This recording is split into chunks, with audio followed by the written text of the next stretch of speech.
Welcome to NTD Newsroom. I'm Don Ma. President Trump meets leaders of several African nations at the White House today, all of them looking to make minerals deals with the U.S., and all praising his work to end the 30-year war between Rwanda and the Democratic Republic of the Congo.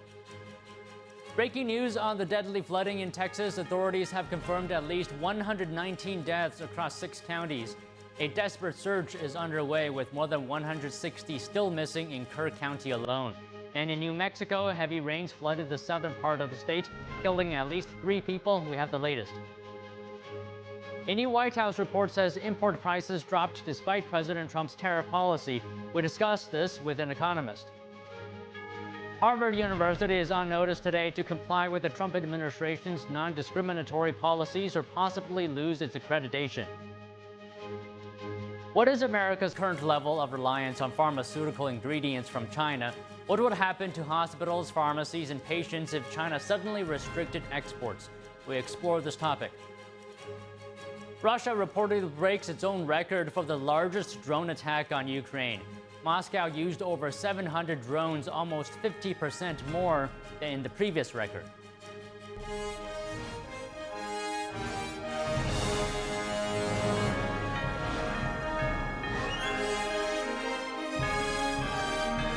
This is NTD Newsroom, live from our global headquarters in New York City.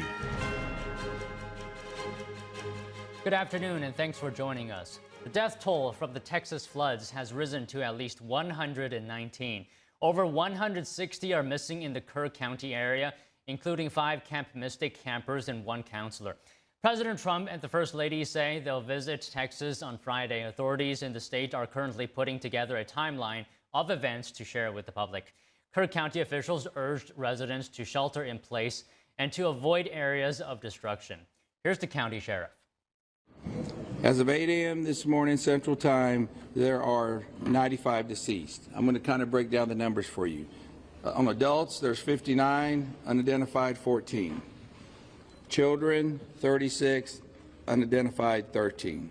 Camp Mystic currently still has missing 5 campers and 1 counselor. Officials report there are 161 missing people in Kerr County area. Community members are asked not to conduct debris management of their property until directed by law enforcement. Heavy rains on early Friday caused the Guadalupe River to rapidly rise. Emergency notifications were sent around 1 a.m. The flood burst riverbanks, leaving behind damaged piles of debris, trees, and cars. It's extremely treacherous, time-consuming, it's dirty work, the water's still there. So we're having to go layer by layer, peeling these off to make those recoveries. Reporters asked for specific details during the early hours of the Weather Service's warning, as well as who was in charge of emergency management. And we're in the process of trying to put a timeline. That's going to take a little bit of time. As I've told you several times, that is not my priority this time. There's 3 priorities. That's locating the people out there, identifying and notifying the next of kin. That is what I'm taking as my job as sheriff here to do.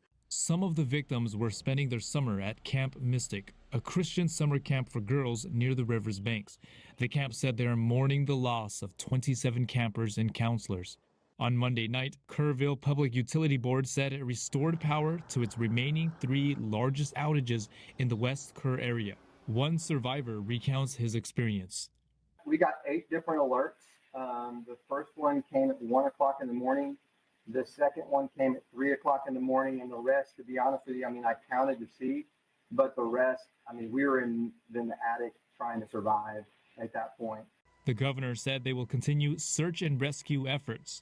To report missing people or provide more information on the flood, people may call 830-258-1111. David Lamb, NTD News. In the aftermath of the devastating Texas floods, families are dealing with heartbreaking loss. We hear from some of them as the search continues for missing loved ones. Behind the numbers of dead and missing in the Texas floods are real people and their families dealing with loss.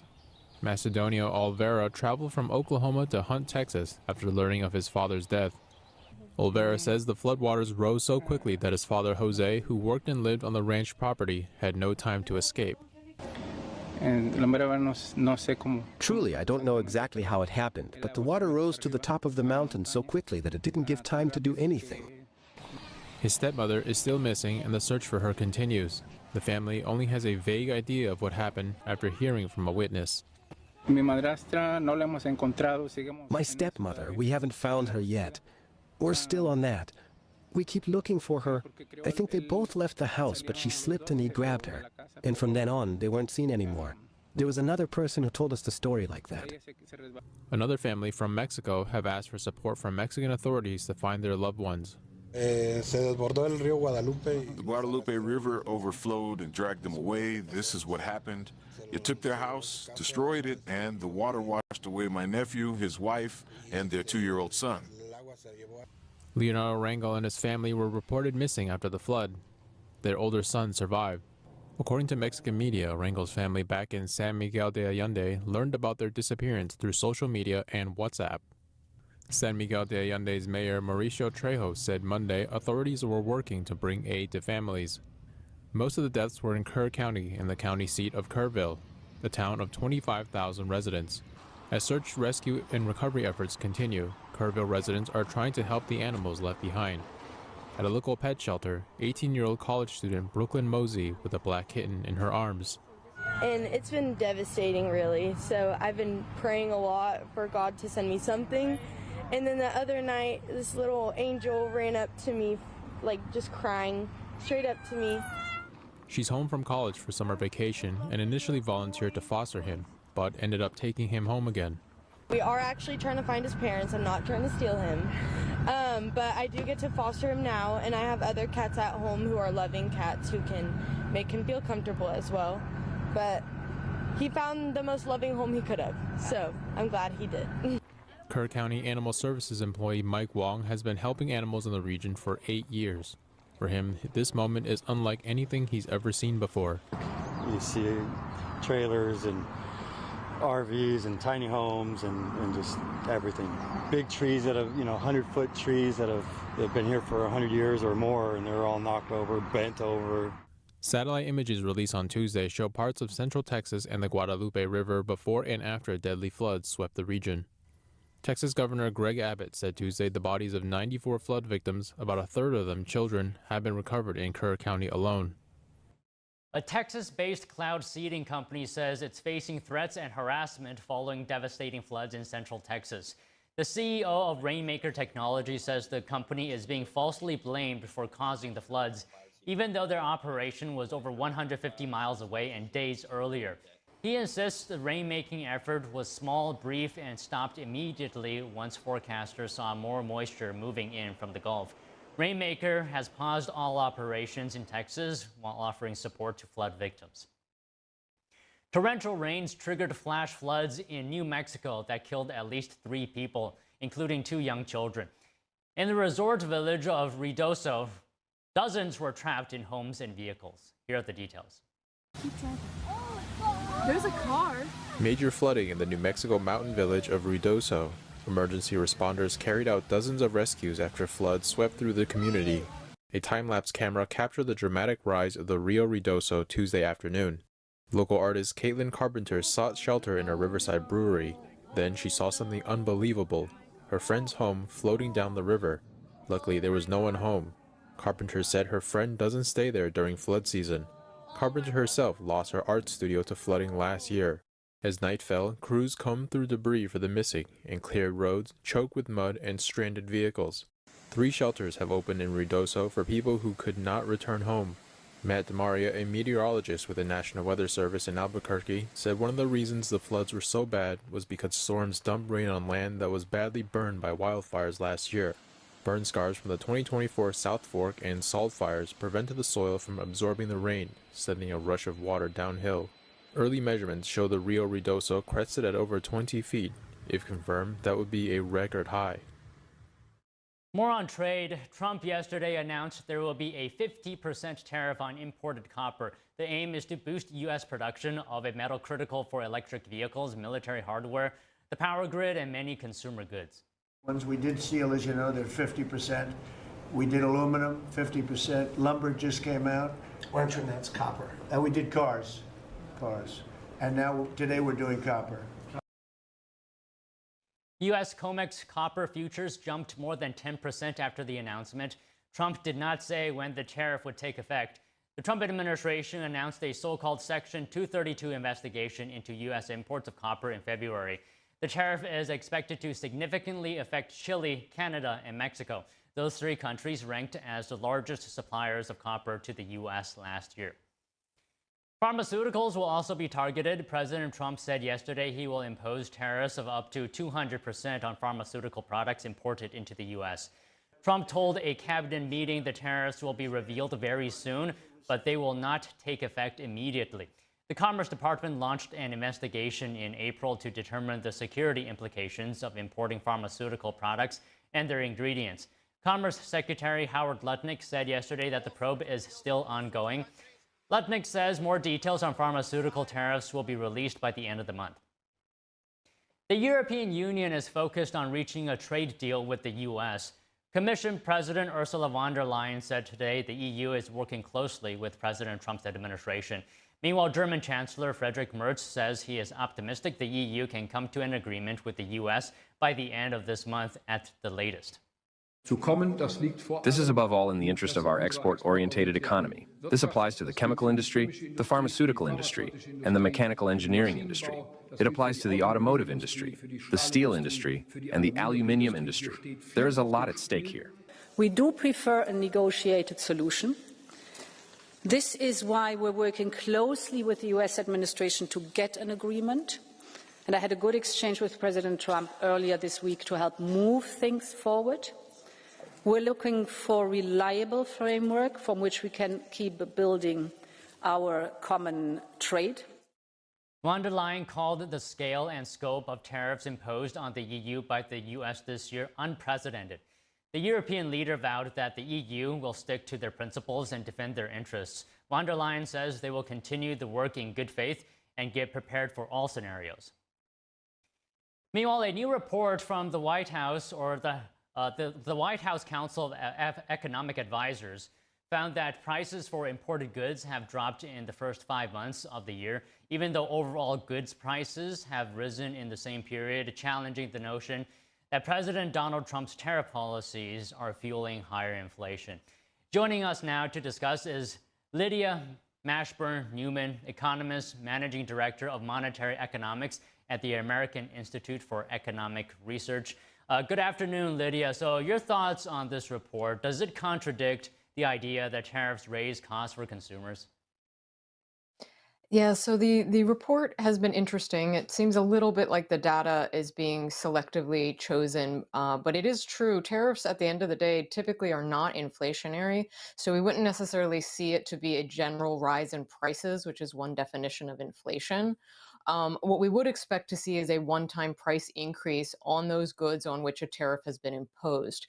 And it's also true that many of the tariffs, while they were broad and sweeping as announced on Liberation Day back earlier this year, many of those have not yet been fully implemented, and we have arrived at about a 10% baseline that we're hearing many businesses, the U.S. importer of these goods is the one who pays those, and so far they're trying to find ways not to have them pass through onto consumers. So it wouldn't necessarily be surprising that we're not seeing this necessarily show up in the data.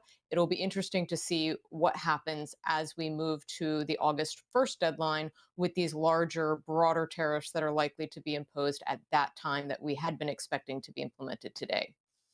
Okay, so on that point, do you think it is the reality that producers may be competing more aggressively on price to retain market share, and that's why some of them, or importers as well, are absorbing the costs?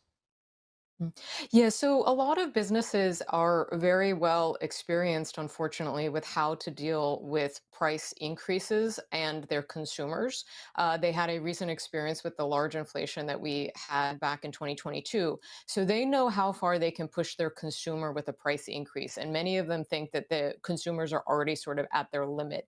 And so what we're hearing is that businesses, whether it's the importer or other folks who end up ultimately selling the good, the importer pays the initial tax, but the one who sells the good at the end of the day, anywhere along that part of the supply chain, it sounds like businesses are trying to find ways to find cost savings or eat that additional cost of the tariff.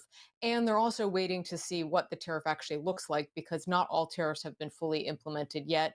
And so far they have been relatively small based on the amounts that they could reach to based on pronouncements just today and yesterday. So generally speaking, is it more likely that tariffs raise prices for consumers, or is it that it's sort of negligible? Yeah, so it depends on the rate of tariff. It is true, a tariff is a price increase. It is usually a one-time price increase, like we had with the steel tariffs under the first Trump administration, where we saw increases in the price of goods that use steel and aluminum, especially washing machines, automobiles, and other items. And so usually you impose a tariff, there's a one-time price increase, and you are then at that new higher level of prices. That's not necessarily inflation, which inflation would be a continuing increase in prices as we go along. So what we're seeing is, will these tariffs, we do think that they will end up increasing the prices of certain specific goods and sectors in the economy, depending on which nations and which goods come from which nations end up with these higher tariff rates. But so I do think we should expect a price increases. And we have actually seen some of this, or some evidence. We're looking not necessarily through just CPI and PCE, but where you're seeing price changes even in pricing listed on Amazon. You're seeing some changes based on where the country of origin is. So there are some adjustments being made that are being already passed on to consumers that aren't necessarily always reflected in the CPI or PCE data that the government typically looks at as statistics. So they are coming in a slow trickle in different places. It isn't necessarily uniform, but at the end of the day, we should always remember that a tariff is not borne by the nation from whom those goods are coming. It is borne by the business that chooses to import that good. And these are almost many times US-based companies, ultimately. And it is especially impacting smaller businesses, smaller startup businesses, who get a lot of their input products from nations like China or Bangladesh, or places where they can get cheaper input goods like a carton for their product or packaging for their shipping materials. So we're actually hearing anecdotally, especially people in more of the gig economy or people who might sell on Etsy, these are things that are increasing their costs and burdens of production. So it will be interesting. Larger corporations have a way of dealing with this and shifting the costs because they're large. It's these smaller businesses that we definitely want to be being very mindful of the impacts on them. And Trade Secretary, Secretary Bessent is projecting $300 billion in tariff revenue this year. What do you make of that projection? And that's nearly quadruple what we brought in recent years. That's a good thing, right? It can be a good thing in that more revenue helps with the U.S. budget deficit.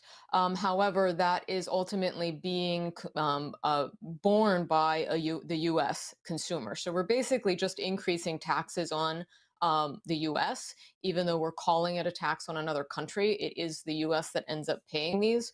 So it could be beneficial if it's being offset by maybe, like in the Big Beautiful Bill, reductions in other types of taxes. But we also just have a growth in government where we are spending a great deal of money and not generating enough revenue to cover those expenses. So $300 billion might be something, but it's a bit of a drop in the bucket compared to our interest expenses, overall expenses on defense spending, expenses on our entitlement programs. So I think at the end of the day, it's somewhat of it's possible we get $300 billion, but we are far away from closing the deficit. And we're also still extracting this from the American people. The incidence of the tax still falls on the American people. So we're basically asking them to pay for more at the end of the day. Okay, you mentioned the Big Beautiful Bill earlier. I'm wondering, you're saying these tariffs could be a tax on the American people. The bill makes permanent tax cuts, right? Incentives introduced by the 2017 tax cuts. For example, keeping lower income taxes, tax rates for individuals, and restoring full tax write-offs for businesses as well that buy new equipment, extending tax breaks, right, for small businesses, small business income. This will all boost the economy, right, and will counter the tariffs, as you say they are a tax.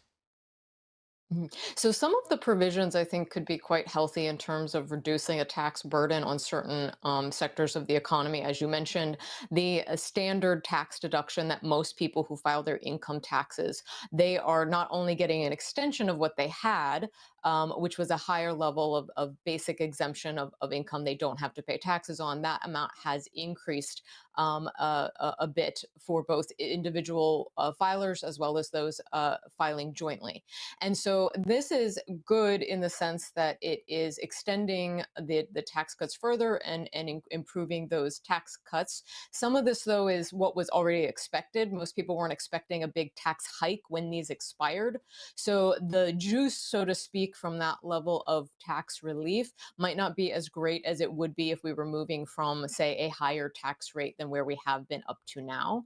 But as you mentioned, there are other parts of the bill that could potentially be helpful and useful. The qualified business tax deductions are really helpful for small businesses. There are also provisions for no taxes on tips and overtime, or up to $6,000 of Social Security benefits.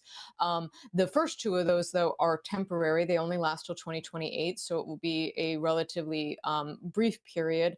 But we should keep in mind, while it can be helpful to reduce the overall tax burden, that can lead to spur more investment. And there are investment provisions that are beneficial, including 100% expensing for businesses, which is a great investment tool, or rather it promotes investment. But we do want to be mindful when the tax code starts to get this complex, it can end up actually harming not just economic activity, but some of consumers' choices, because we start to make decisions based on the tax relief we may get instead of what may be most beneficial for our current situation or our family situation. Take, for example, the interest deduction on autos. That's one of the things that's been added. We saw this when you used to have large interest deduction on housing. It encouraged an overconsumption in the amount of house that a family would purchase. And as we know, this had very sad consequences during the housing crisis in 2007, 2008.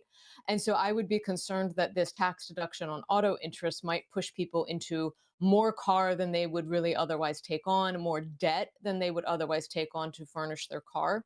So we should be very mindful that the tax code, the simplest, lowest tax rate usually tends to be both the most efficient for revenue for government as well as the least distortionary in the economy. So I would like to have seen it with fewer carve-outs and more across the board, just clean taxes that people can easily grapple with, instead of getting the reams of regulatory IRS tax code that will inevitably come from these provisions. Okay, just to wrap up here, can I have your assessment on what you think the overall landscape, economic landscape will look like in the coming months, years, keeping in mind the tariffs, the big beautiful bill, tax cuts, and as well S&P 500, at least right now, which some see as sort of a benchmark for the U.S. economy, is near record highs, or a few days ago we're actually exceeding record highs. I mean, taking everything into account, do you think the outlook is good on the U.S. economy? I think there are the possibility for some headwinds is still out there. The tariffs and the uncertainty is still looming a little bit. I think the stock market has kind of come to terms and grappled with, okay, we're going to get tariffs at some sort of higher rate at some point. And they're roughly thinking somewhere between 10, maybe 25%. And so I think the stock market maybe isn't the ultimate end-all bellwether for how we're doing. I think we want to continue to be looking at things like inflation, what's happening with inflation, what's happening in the labor market, especially. Are we going to see, we did see businesses kind of pause. We didn't see a lot of new job openings for a while, although we had a great month last month compared to expectations. So I do think there are possibilities for headwinds. The tariffs provide uncertainty, and businesses have to grapple with those, and long-term investment decisions are sort of being a little bit put on hold. And all of those will eventually have some effect on overall economic growth for the remaining months of the year. And so I'm not sure that we're looking at direct recession anytime soon, but I do think we're looking at a somewhat dampening overall economic effect compared to where we might have been otherwise had we had less uncertainty from provisions like the tariffs. Now, we could get a bit of a boost from some of the provisions in the tax code, some of these tax changes, but I do think that there are still some concerns with how that at the end of the day is going to be implemented, including the regulatory process of writing out those regulations and how that's going to affect business decision making. So I think overall we're pretty optimistic that we can. The American economy is incredibly resilient, and we manage change quite well. Sometimes volatilely at first, like the stock market did in April of this year, but eventually we find a new normal and we find a way of coping with the changing data and the changing regulatory environment. So, but I do hope that the Trump administration will focus on things like streamlining the tax code in the process of writing these regulations for implementing the Big Beautiful Bill. I do wish that they would focus on government spending, because reducing that will play a big role in longer term interest rates that affect housing, mortgage rates, and car rates. And so there's still a lot of work to be done on the policy front, I think, in the months and years ahead. Okay, Lydia, thank you so much for your time today. Thanks for having me. Two Trump administration notices today increase pressure on Harvard University to comply with its immigration and anti-discrimination policies. We have that story when we come back.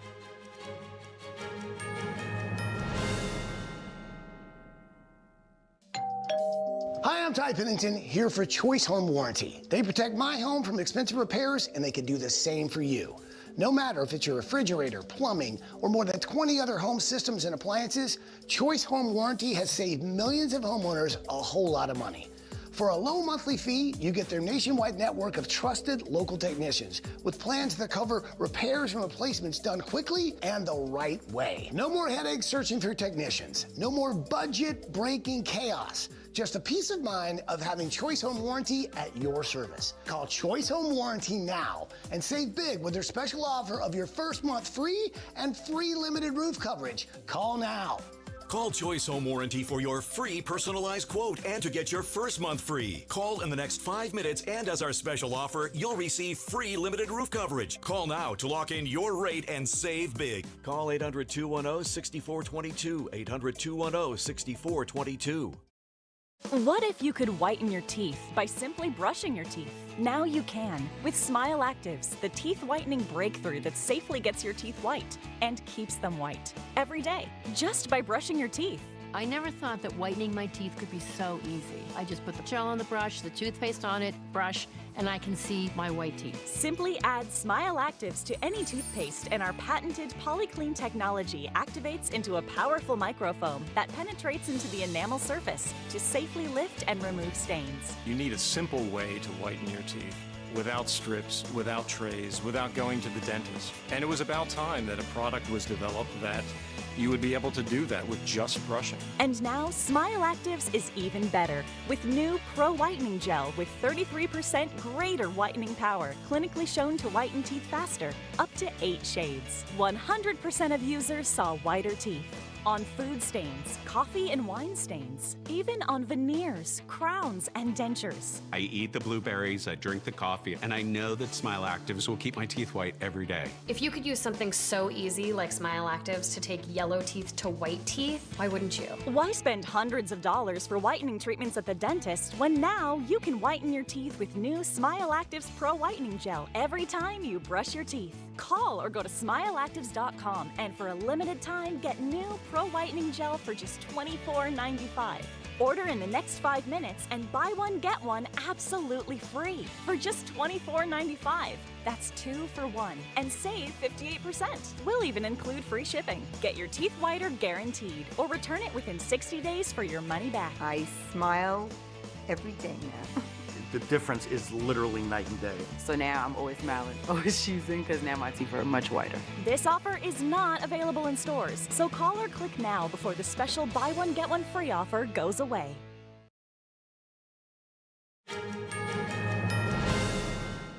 The Trump administration ramps up its pressure on Harvard today with 2 notices that accuse the Ivy League giant of failing to comply with agency policies.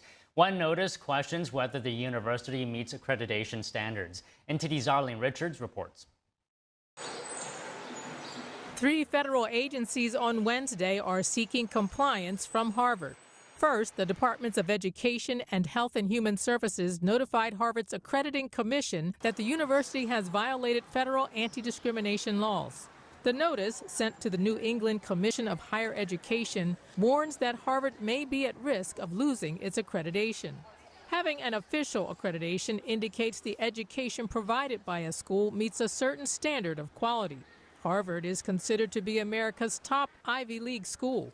But according to the two agencies, the school isn't meeting the commission standards for non-discriminatory policies and practices in recruitment, admissions, employment, and other areas. The notice cites federal law that requires the commission to establish a plan to return a school to compliance. The agencies say they relied on reports of anti-Semitic incidents against Jewish students between October 7, 2023, and the present.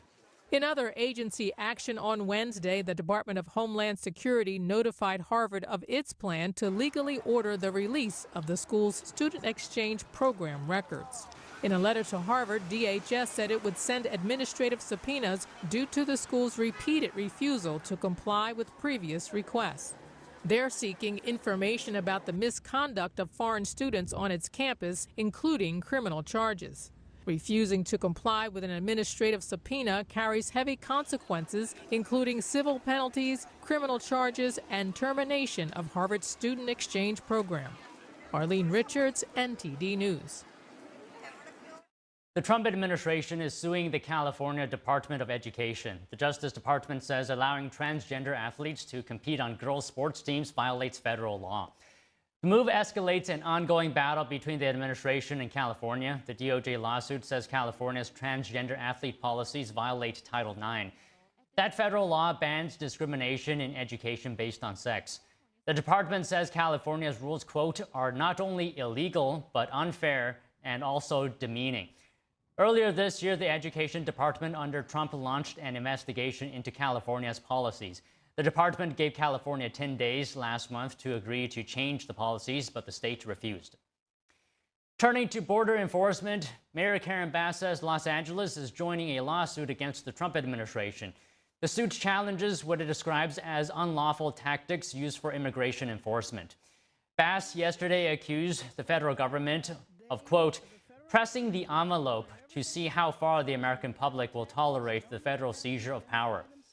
The lawsuit was filed by immigrant rights groups last week. It seeks a temporary restraining order. It aims to stop the Trump administration from what it calls targeting people based on their race and denying detainees due process. Officials say the lawsuit does not seek to block immigration enforcement, but rather, quote, the unconstitutional manner in which the government is doing it. Today, a federal appeals court overturned an influencer's conviction for posting misleading memes on social media. Prosecutors at the time alleged that he attempted to suppress Democratic turnout in the 26th presidential election. The Court of Appeals in Manhattan ordered a lower court to enter a judgment of acquittal for Douglas McKinney. The court found that trial evidence failed to prove that McKee conspired with others to influence the election. In 2016, the influencer posted memes telling supporters of the then Democratic candidate Hillary Clinton that they could vote by text message or on social media. McKee was convicted in Brooklyn federal court in March 2023 for conspiring to interfere with voters' rights. He was sentenced to 7 months in prison. McKee posted on X today after the Second Circuit ordered his acquittal, writing, quote, hallelujah. An imposter using artificial intelligence to impersonate Trump administration officials. The State Department is warning diplomats that individuals have used the tech to pretend to be Secretary of State Marco Rubio. Here's the department's spokesperson, Tammy Bruce. The State Department, of course, is aware of this incident and is currently monitoring and addressing the matter. We're not at a point here where I will discuss or portray what actions are being taken or his reaction. We live in a technological age that we are well enmeshed in, and I'll leave it at that. The department discovered that an imposter posing as Rubio had attempted to reach out to at least 3 foreign ministers, a U.S. senator, and a governor. That's according to a diplomatic cable last week, first reported by the Washington Post. It's the latest instance of a high-level Trump administration figure targeted by an imposter. There was a similar incident reported in May involving President Donald Trump's chief of staff, Susie Wiles. In a surprise move, CEO Linda Yaccarino said today she would step down from the top role. She took the top spot at X in 2023 to help Elon Musk execute his vision to transform the platform. Before taking that job, Yaccarino spent several years modernizing ad business of Comcast NBC Universal. X did not immediately respond to a request for comment. A chatbot developed by the Elon Musk-founded company XAI was in hot water recently. The bot, named Grok, removed what it called inappropriate social media posts. Here's more. It happened after X users and the Anti-Defamation League complained it produced content with anti-Semitic tropes and praise for Adolf Hitler. The Anti-Defamation League, or ADL, is a non-profit organization formed to combat anti-Semitism. It urged Grok and other large language model software that produce human-sounding text to avoid producing content rooted in anti-Semitic and extremist hate. The bot later posted on X, "We are aware of recent posts made by Grok and are actively working to remove the inappropriate posts." Musk promised an upgrade to Grok last month. He said there was, quote, "far too much garbage in any foundation model trained on uncorrected data." Issues of political biases, hate speech and accuracy of AI chatbots have been a concern since at least the launch of OpenAI's ChatGPT 3 years ago. Grok ran into further trouble in Turkey on Wednesday. A court there blocked access to the bot after it generated responses authorities said included insults to President Tayyip Erdogan, Turkey's founder Mustafa Kemal Ataturk, and religious values. It was the first such ban on access to an AI tool in the country. Neither X nor its owner Elon Musk has commented on the Turkish court's decision. Coming up, what is America's current level of reliance on foreign pharmaceutical ingredients from China? What would happen to hospitals, pharmacies, and patients if China suddenly restricted exports? We explore this topic after the break.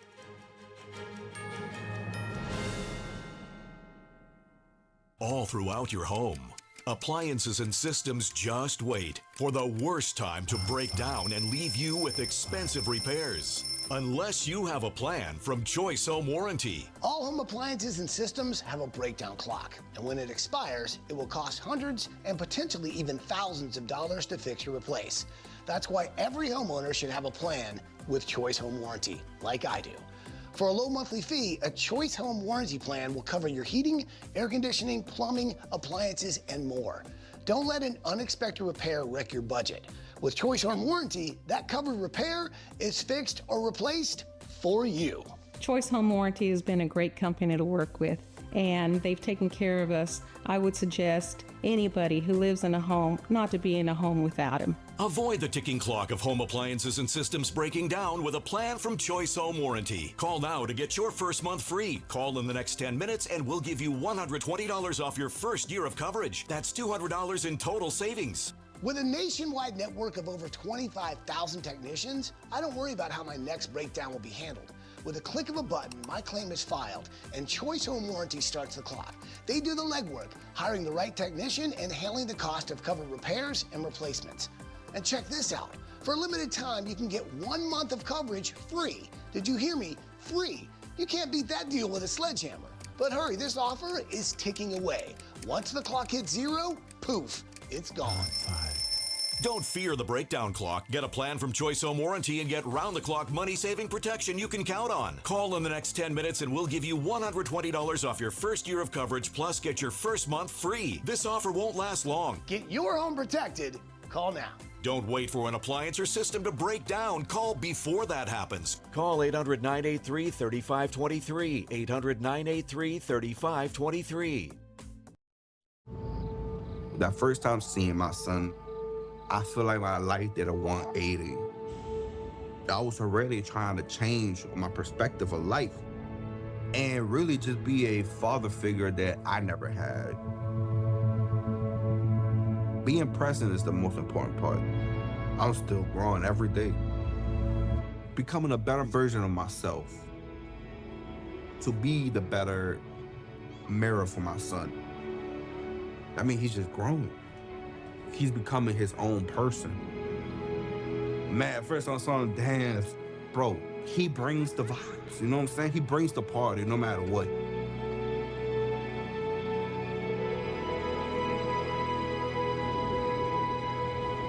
he really a definition of like why he loves somebody. And I love him to the death of me.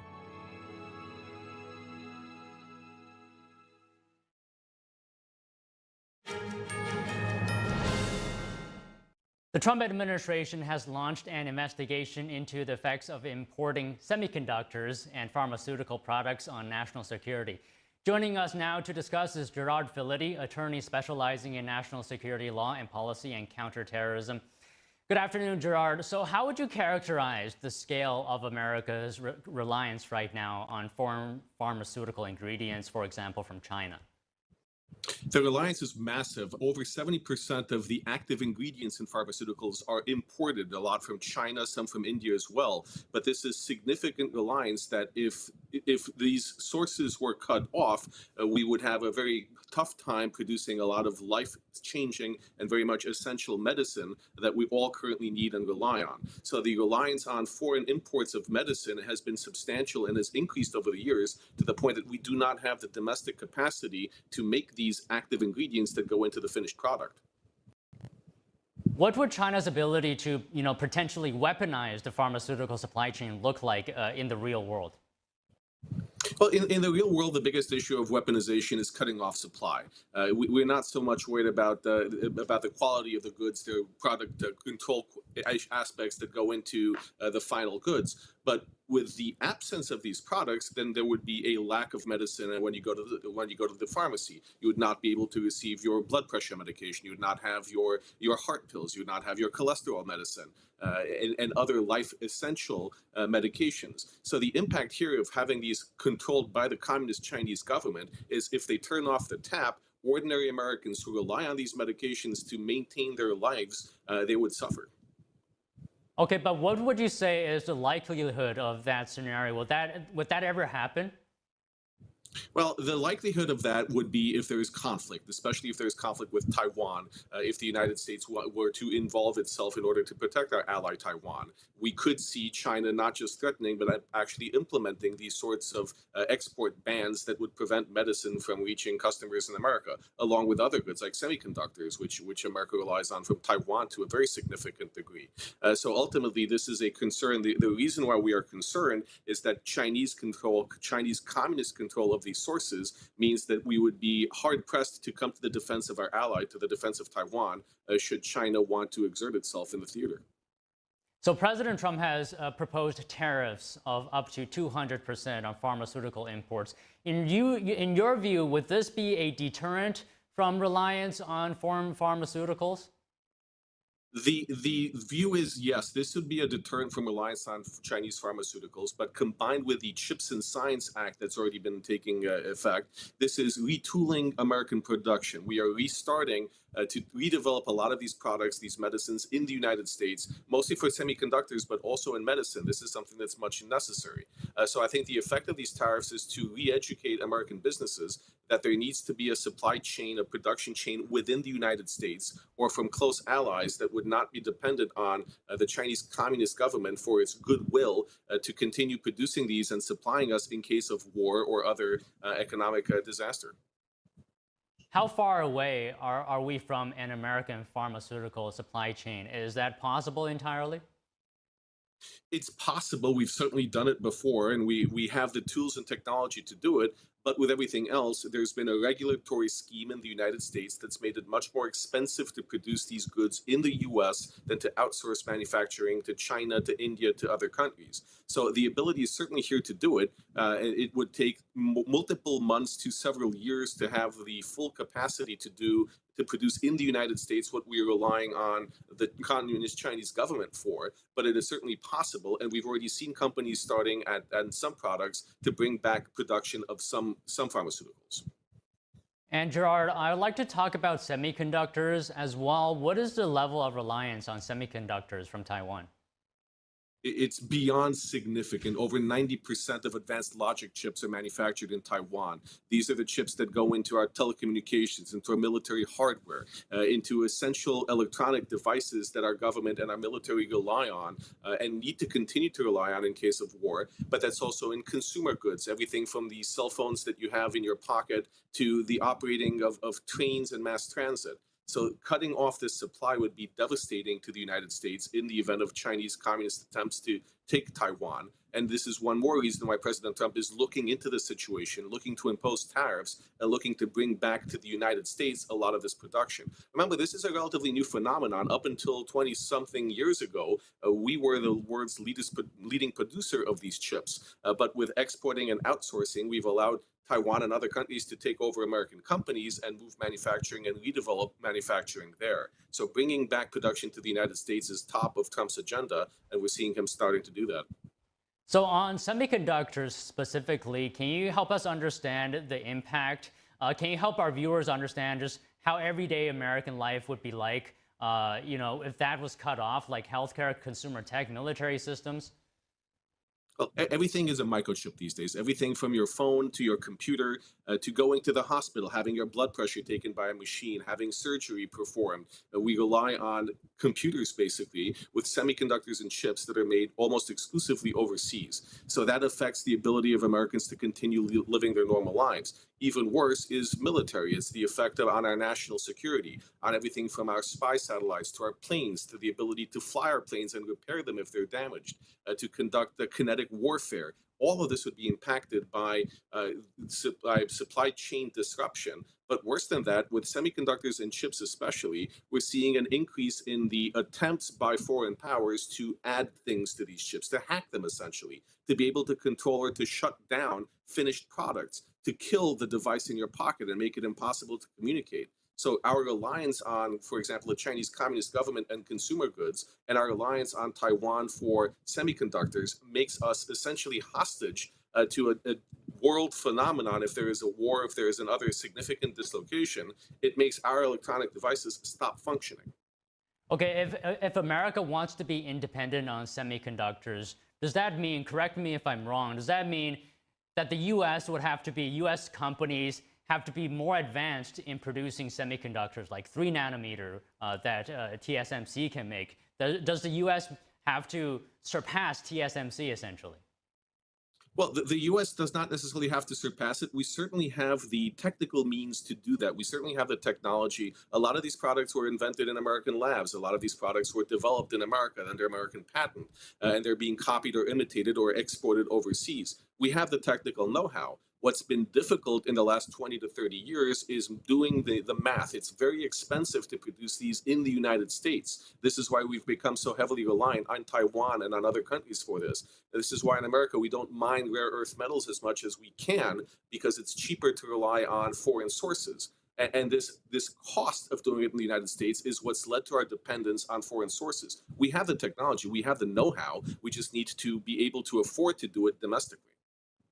Okay, Gerard, that's our time today. Thank you very much. Thank you.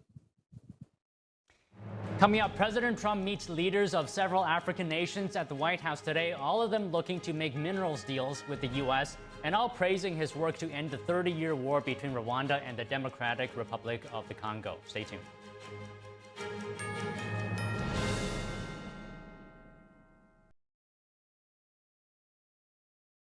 There's cultures that have been lost, but this culture hasn't been.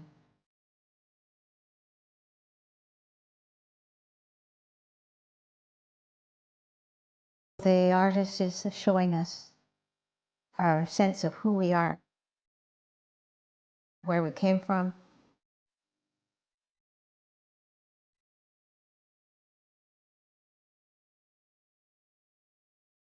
You look at his hat. His hat is knitted probably by a man, because a man traditionally knitted the hats. That hat tells you the story of who this person is, what his place in the culture is, the animals around him. Everything's all contained in the messages in the hat. And the tool that he's carrying over his shoulder. This is a centuries-old tool that has been able to rework the mountains. Those traditions are invaluable, and if we don't honor those traditions, then we're rootless. The artist is showing us the value of maintaining our culture and respecting our culture.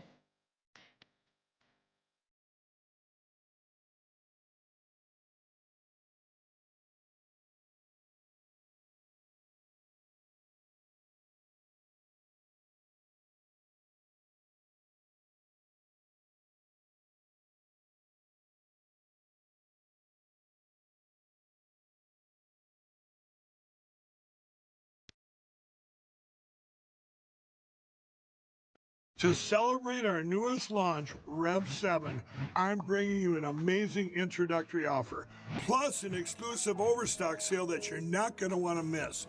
Rev 7 is our premium energy drink that tastes great and gives you energy all day with no jitters and no crashes. That's because there's no sugar and no caffeine. I'm so sure you're going to love Rev 7 that for a limited time you can try our 3-pack absolutely free. Or check out our Percale bed sheets. I can't believe I'm even going to say this. Every color, every style, every size, only $29.88. So go to mypillow.com or call the number on your screen. Use your promo code to save 20% on our Rev 7 12-packs or try our introductory 3-pack absolutely free. And our Percale bed sheets, all sizes only $29.88, even the queens and kings. Inventory is extremely limited, so order now.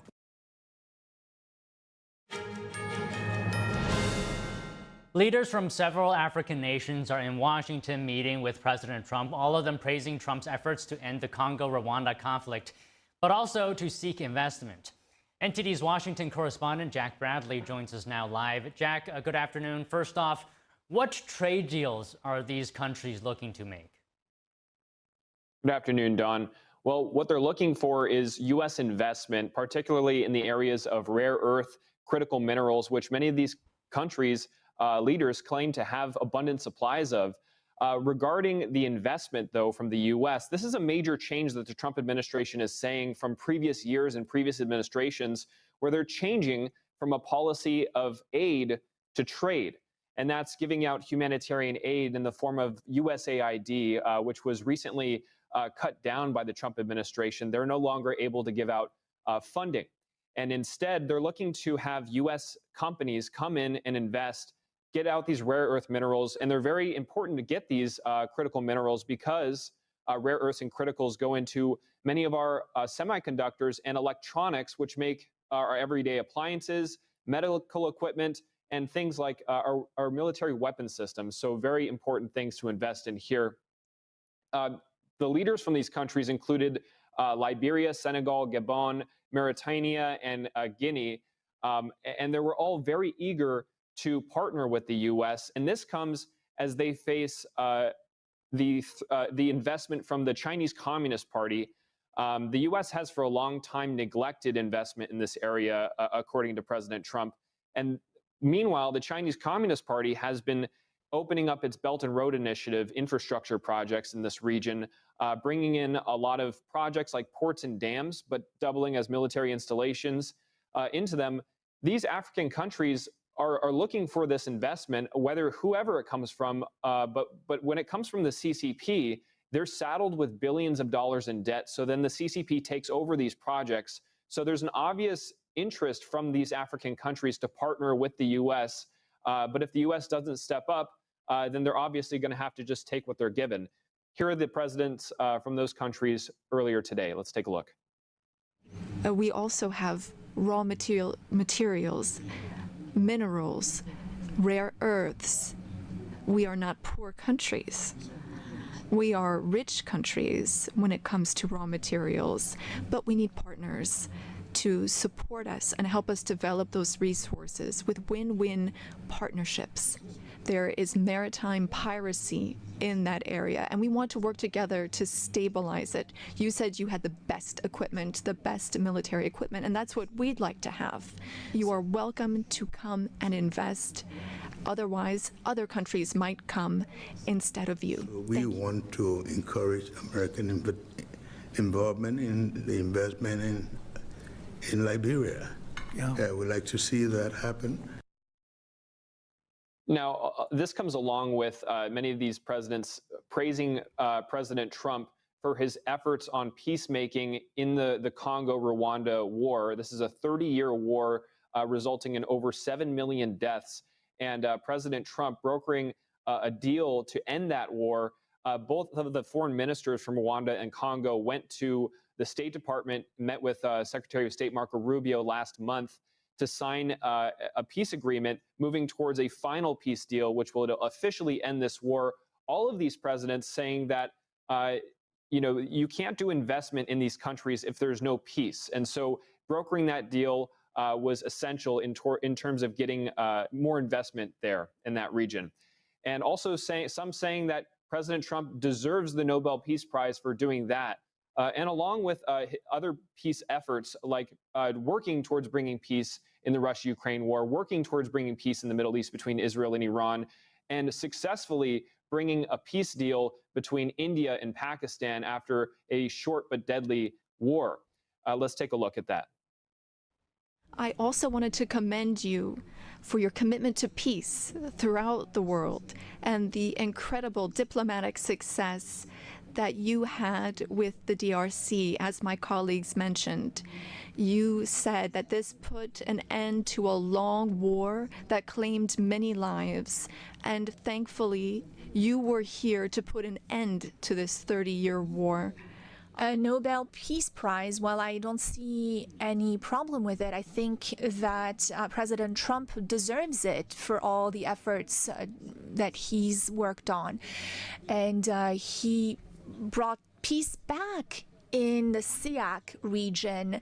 That is my region, the region where DRC and Rwanda signed a deal. And so he is now bringing peace back into a region where that was never possible. So I believe that he does deserve a Nobel Peace Prize. That is my opinion on this. Now, these countries' leaders also adding in front of the press that they are open for business and encouraging U.S. investment while peace is working toward being reached at this point. Don. And Jack, President Trump announced more tariffs on countries. What's the latest there? Right, so he announced a new round of tariffs this morning, just like he did yesterday. This morning, targeting 30% on Sri Lanka, Iraq, Libya, Algeria, 25% on Moldova, Brunei, and 20% on the Philippines, each saying that if they retaliate, then that will be added on top of that. These tariff announcements are encouraging these countries to lower their own tariffs and strike a trade deal like Vietnam did earlier last week with the U.S. in having a 20% tariff into the U.S. and allowing the U.S. to import goods into Vietnam tariff-free. But there's also the transshipment part of all of this, where none of these countries can use transshipments to avoid tariffs. That means where one country puts its goods on a boat in another country to ship into the U.S. to avoid those higher tariffs, that will no longer be allowed according to these new tariff policies. He also added that more tariffs are coming to Brazil. That's as the Brazilian president is, according to Trump, unfairly going after his former political opponent and the previous former president of Brazil, Bolsonaro, and calling it even a witch hunt. So he says that more tariffs are targeted toward Brazil that will be coming out very soon. Let's take a look. The formula was a formula based on common sense, based on deficits, based on how we've been treated over the years, and based on raw numbers. And we're going to have a couple of more coming out today. Brazil, as an example, has been not good to us, not good at all. We're going to be releasing a Brazil number, I think, later on this afternoon or tomorrow morning. We're into it like I have. You know, we've taken in hundreds of billions of dollars in tariffs, hundreds of billions. We haven't had compliance. We've been treated very unfairly by both friend and foe. And friend has treated us very badly. So there you have Trump's answer to a question about how he came up with how much of the tariffs are going to be targeted towards each country, and him answering there that they were based upon previous unfair trade policies against the U.S. based upon how unfair they were, according to the president. The president also added that there's no plans to visit Africa at this time, but he'd like to in the future if scheduling permits. Don, back to you. Okay, Jack, thank you so much for that update. Coming up, the Trump administration is suing California over its transgender athlete policy, claiming it violates federal law. The case intensifies the national debate over transgender athlete participation.